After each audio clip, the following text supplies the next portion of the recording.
Good morning, students.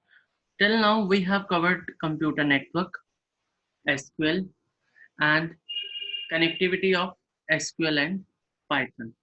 Means three chapters we have covered till now. Now we will come to the Python. Firstly, we start with review of Python basic. Means the 11th class revision that we have covered in class 11th. That is review of Python basic. So before starting, I want to tell you that whenever we use Python, there are two modes. First is interactive mode and shell mode, and second is script mode. Fine. In interactive mode, we have to write command on Python prompt directly, and it will give us output. Whereas in script mode, we have to click on file, then new. We will make a file. We will type all the contents, and after typing it, we will execute it on by using a run statement, as we have read in class 11th. So there are two types of modes: interactive mode and second is script mode. Next, structure of Python program. As you know, the Python is very a program which is a case sensitive. Python programs are very case sensitive, and we have to take care of indentation and indentations and blocks. So that is the first thing we will read. That is the expression. An expression represents something that, like a number, a string, or an element, or any value, is an expression. And statement means that does something. Comments are the instructions which are not executed by the uh, Python interpreter. We can do it by two methods. First is by putting hash in front of it, or if we can use uh, to make it as document. For that, we have to use triple inverted commas or triple single quotes. For this, we have to start it and end it. That are single line and multi-line comments.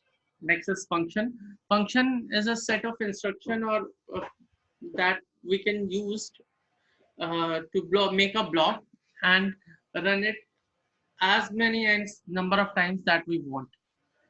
Block means the set of statements are combined together. Variables are the containers which store some values, and each and every variable we can define it some value by using assignment operator, that is equals to. And every variable is having its own identity or ID. We can check it by giving command ID within bracket name of the variable. It will give us a particular ID of that particular variable. If we want to check the data type of any variable, we will use type command. There are different data types are there: numeric, none, sequence, set, mapping. In numeric, we read earlier, that is integer, floating, complex, and in sequence we have read strings, tuples, list, and in mapping we have read dictionaries. That we all the topics we have already covered in class 11. In integer value, we will give numeric value. In floating type values, we will give values in decimal. We can use e exponent, uh, signs that 10 power. It can be in uppercase or lowercase. Next is complex number, a plus iota b. Next is Boolean. It will store two types of the value. Either the condition is true or false. So Boolean, whenever we want to either true or false, we will use Boolean data type. None. This is a special data type with unidentified value. When we don't want to give any value, then we will represent it as none.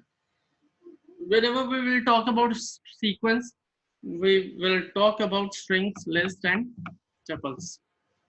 And sets is an unordered collection of values. And mapping, that is also known as dictionary. Next is dynamic typing. At the time of execution, it will be decided that what will be the data type, that is the dynamic typing. If I'm saying x is equal to 20, That means the data type is integer. If I'm specifying x is equal to computer science, that means that will store some string character value. At the time of execution, it will be decided that what will be the data type. Next is keywords. Keywords are the reserved word or the predefined words which is having some specific values. For taking a look in all the keyboards, all the keywords, we have to import keyword, then print keyword dot kw list. It will show you all the keyword list that are having some predefined values. For example, false, none, true, and, as, if, try, while, for, where. These all are having some predefined values, predefined tasks. Next is mutable and immutable. Whenever we will talk about mutable, that means we can change it. And immutable, which cannot be changed. Example of mutable objects are list, dictionary, sets, and immutable objects are int, float, complex, bool, string, tuple, etc. These all are immutable. Next is operations and operators. There are too many types of operators are there. Arithmetic, ones, plus, minus, multiply, divide. Assignment operator, ax is equals to 20. That means we are assigning the value of x to 20. Plus equals to, minus equals to, multiply equals to, divide equals to, modulus equals to, double slash equals to, that is a floor division, exponent for giving the power, that we have all read in class 11. Relational operators, less than, greater than, less than equals to, greater than equals to, double equals to, not equals to, that all are relational operator. And next is logical operator, and, or not, that are logical operators. If you want to input some value, you want to take some value by the user, you will use input function. Through input function, you can accept value from the user. For example, program to input two numbers and display their sum and product. N1 is equals to int input, enter first number. N2 is equals to int input, enter second number. Then sum is equals to N1 plus N2, and product is equals to N1 into N2, and print product of the number prod. By this way, you can use input number.